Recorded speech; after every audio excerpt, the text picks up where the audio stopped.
what's up you guys? It's Lexi DIY and welcome back to my YouTube channel. I am so excited because today I'm going to be showing you guys the sunroom renovation in the Hot Mess Lake House, and I am just so happy with how it turned out, guys. It's felt really good to be back and in the swing of things and doing what I love, so I'm just grateful to be starting on this new project. I hope that you guys tag along and subscribe for the many projects to come, but I'm gonna stop talking. Let's go ahead and hop into this transformation. I'm starting off with paint, as I generally do in any room. Of course, we did demo and all of that last week, but I probably should have included this beginning of the paint process in that video. Oh well. Anyway, if you've ever painted a room, you know that cutting in around all of the trim and the ceiling and prepping the room to actually roll or spray is just such a process, and it can be really daunting and time consuming. But for some reason, I really thought it would be quicker if I cut in all the edges with my brush and then rolled the room, because there was so much trim and windows and things that would needed to be taped off if I wanted to use my paint sprayer. Well, as soon as I got into rolling, I realized I had highly underestimated the amount of time and labor it was going to be to roll this room because of the high ceilings. I had never painted a room with this high of ceilings before, and quickly I realized that I was gonna need 2 coats, so I only rolled the first one and my arms were on fire. Anyway, then I was getting bored of doing the walls, so I started to prime some of the windows, which I'm gonna keep these indoor windows for now. This was, I can only assume, a sunroom edition. I kind of like the, I don't know, division that they give the room.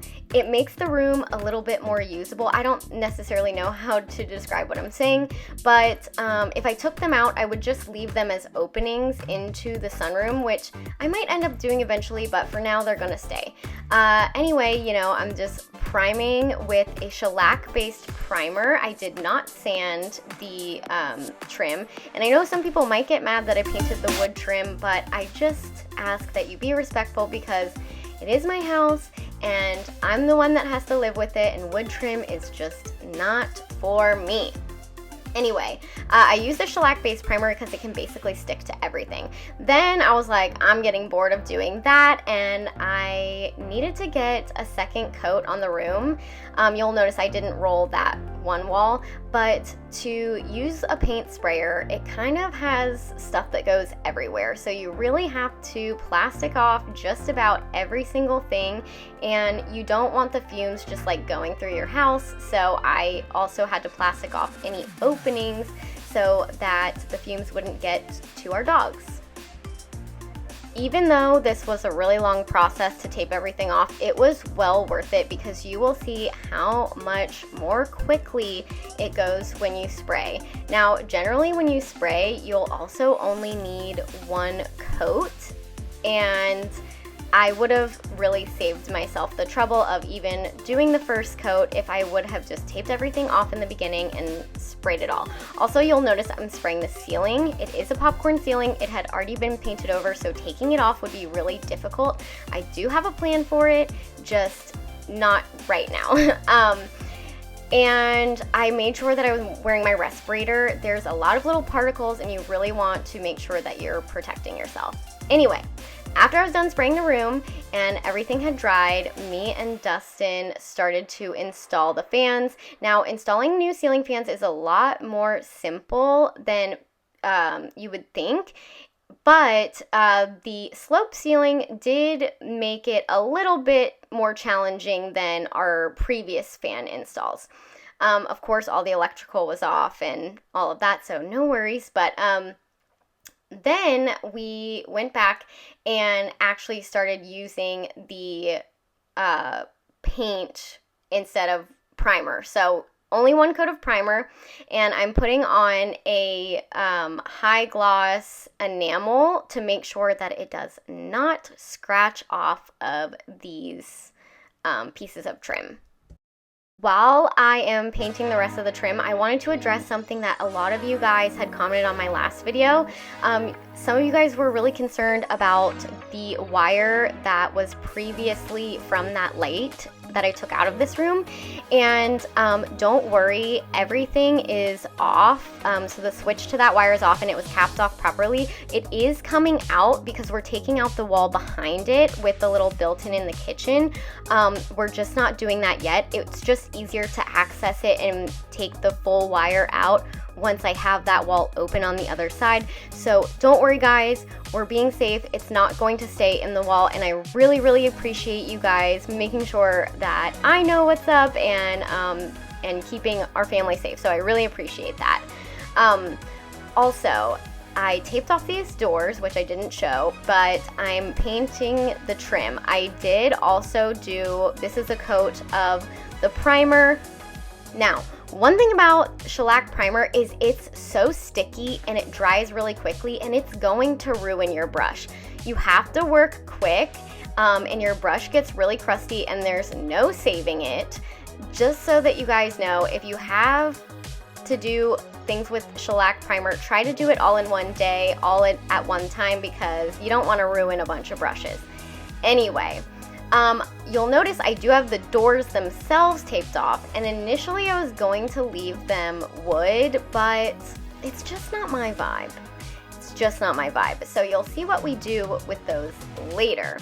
Now, on to these bay windows, which I'm obsessed with. They're actually a little bit higher off the ground than the average bay window, and they're not very deep, so a lot of people were suggesting that I put little window seats in, but honestly, it would be a squeeze for even my little peanut self to sit in those windows, and it's kind of high, so these will not be seats. But I do have another bay window in the house that has a really large seat that you guys will see coming up, and I am so excited to make a little cushion for that one and make it a whole little cute reading sitting area.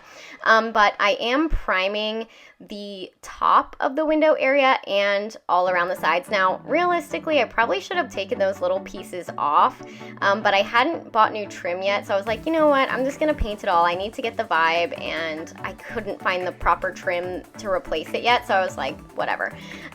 Again, using the shellac base primer, this stuff is so sticky. You'll notice I am not painting the windows, at least yet. They are going to get a facelift, it's just not going to be white.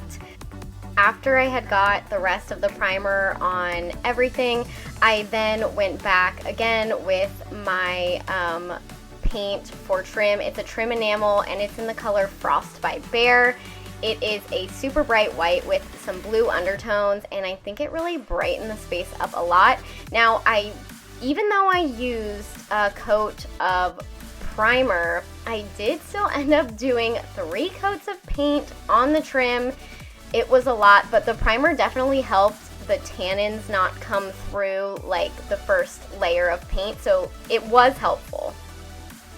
Again, I'm going in with the trim paint on the bay windows. You'll notice I did the top of the bay window white as well.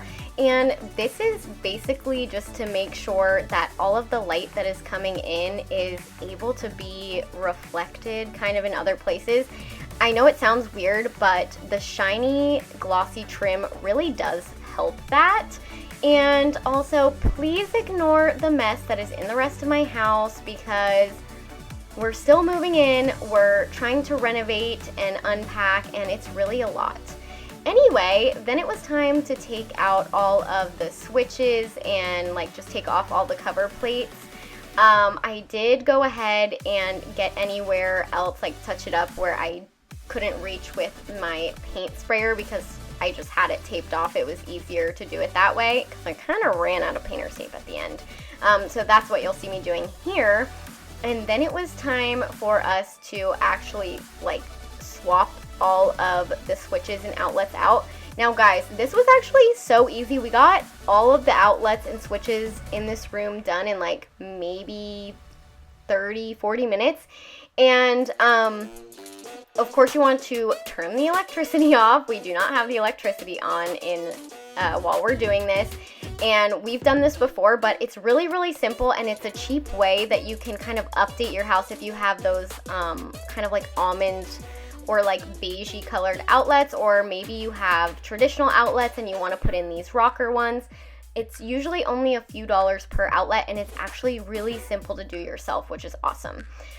Then I got some trim that was pretty close. I could not find the exact trim anywhere near me, so this will just have to do, and I cut it with my chop saw to size, and then I took off the old pieces that were there before with just a little crowbar from the Dollar Tree.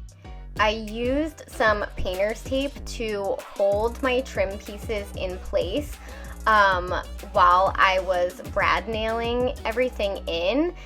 Sometimes I have Dustin hold things, but honestly, the dogs were really scared. They do not like the sound of the nail gun. And I mean, it is very loud. So he was just staying in the other room with them. Also, this little corner piece on both sides, I did end up just cutting a little piece and like filling in some nails or like wood filler in between, because it was more affordable, and frankly, you can't even tell that I just put little pieces in there, so we love to see that. Now, on to painting these windows. I know this one's gonna be controversial, but I painted these windows black. But what you're seeing me do here is put on masking liquid, and this is what I like to use for windows instead of tape. Now you'll see I still use tape on the outside edges anywhere that's going onto the trim, but on the inside I use masking liquid because you can just score it and peel it off and it gives like a perfect line. I did paint these inside windows black as well. If you guys have ever tried to purchase black windows before, you will know that they are like 10 times more expensive than the like normal white windows that you see in a house, and the cost is ridiculous. So I could paint my windows to get this more modern look, and it was really not that expensive.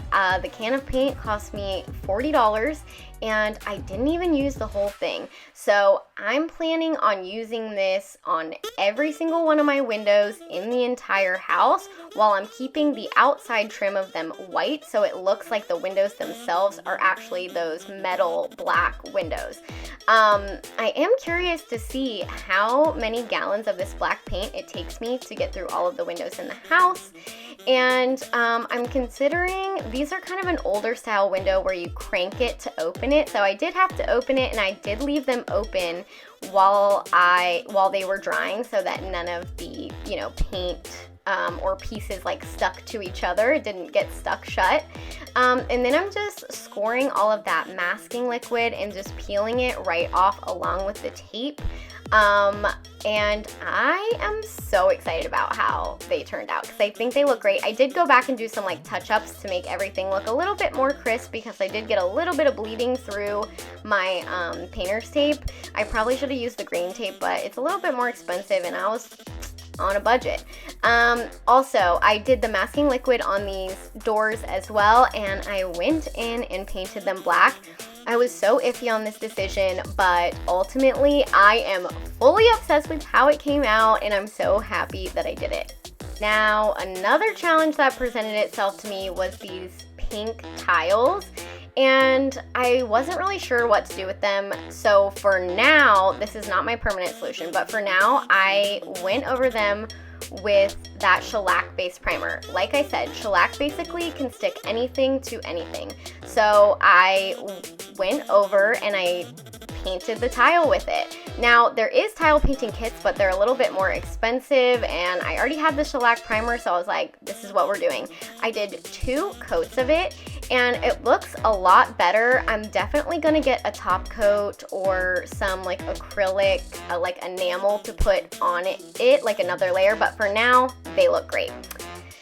That was a lot of painting, and now it's finally time to style. You can see those, the pieces of floor that are missing from where the built-ins were, and we will be replacing the floor in this room, but that's going to be like a whole large project that goes on throughout the house, so we'll get to that later. And I just started styling everything. I put this rug in here and these 2 chairs. I also got that olive tree from Home Goods, and I'm totally obsessed with it. Everything else I had in my prior house. You might recognize these chairs from my YouTube videos because they're where I do my intro and outro. And then I put this cabinet that it's from IKEA. Like I said, most of this stuff, except that olive plant, I had already had, so I had to look through like a million boxes to find all of my stuff to style everything. But I styled this shelf. Honestly, this took me such a long time. It's always the hardest part, but it always looks the best. Like, styled shelves are my favorite.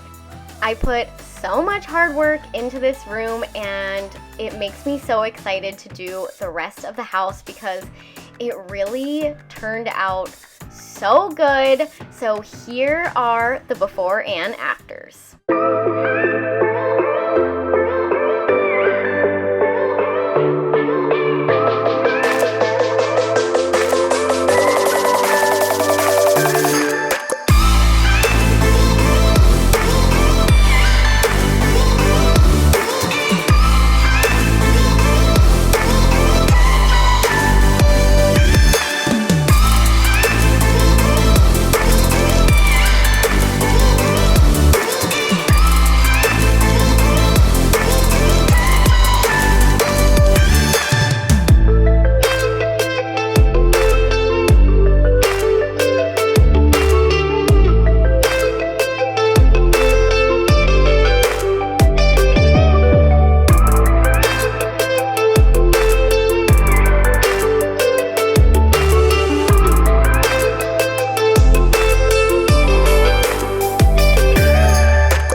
Of today's video. I am in love with this room, and as you can see, I'm actually using it for filming, so I'm just obsessed with it. I would love to know what is your favorite part about this room and what room you guys are excited to watch me transform next.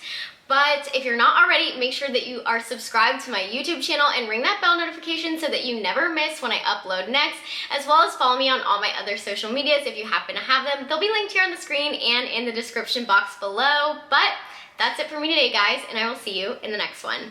Bye!